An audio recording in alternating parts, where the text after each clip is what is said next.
Praise the Lord. கிறிஸ்து இயேசுவின் நாமத்தினால் உங்கள் யாவருக்கும் என்னுடைய அன்பின் வாழ்த்துக்கள். சற்று நேர சிந்தனைக்காக ஒரு வேத பகுதியை நான் வாசித்து அதை தியானிக்கப் போகிறோம். மீகா எழுதின தீர்க்கதரிசன புஸ்தகம் 6வது அதிகாரம் 6வது வசனம். பாருங்க, எண்ணத்தை கொண்டு நான் கர்த்தருடைய சந்நிதியில் வந்து உன்னதமான தேவனுக்கு முன்பாக பணிந்து கொள்ளுவேன். அவர் சொல்லார், எண்ணத்தை கொண்டு நாங்கள் கர்த்தருடைய சந்நிதிக்கு வந்து அவரை நான் பணிந்து கொள்ளுவேன். இப்போ ஆண்டவருக்கு நம்ம எண்ணத்தை கொண்டு வந்து கொடுக்கலாம் அப்படின்னு நம்ம யோசிச்சுட்டு இருக்கோம் இல்லையா? வெள்ளி அவருடையது,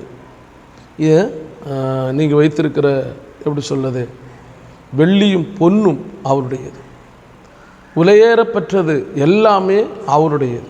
இந்த உலகத்தில் விலையேறப்பெற்றது எல்லாமே அவருடையது.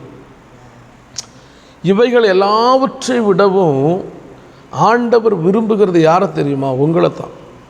எதை?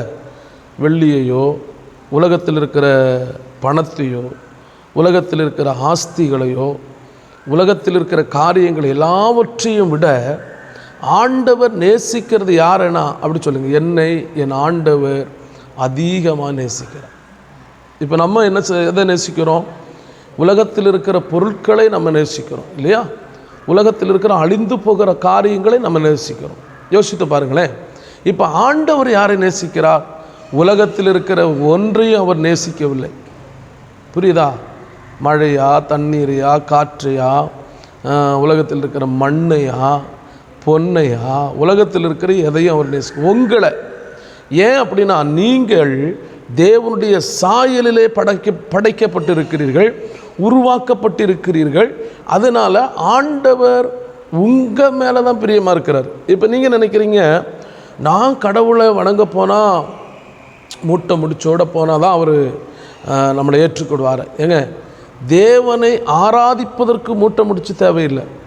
எப்படி? தேவனை ஆராதிப்பதற்கு உங்கள்கிட்ட இருக்கிற மூட்டையோ இல்லைன்னா ஒரு அதை கொடுக்குறதோ இதை கொடுக்குறது தேவையில்லை.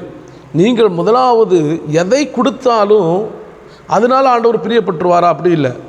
எல்லாத்தையும் கொடுத்தவங்கள கொடுக்கலன்னா, நிறைய பேர் பாருங்களேன், முடியை கொடுத்துட்றாங்க, நிறைய பேர் பாருங்கள் நிலத்தை கொடுத்துட்றாங்க, நிறைய பேர் பாருங்கள் ஆட்டை கொடுத்துட்றாங்க, நிறைய பேர் கோழியை கொடுத்துட்றாங்க, நிறைய பேர் தாங்களை கொடுக்க மாட்டேங்கிறாங்க.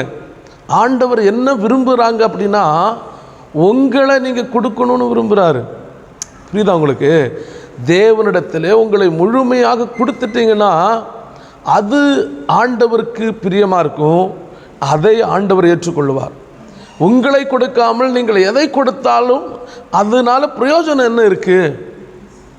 ஆண்டவர் அதை விரும்புகிறாரா?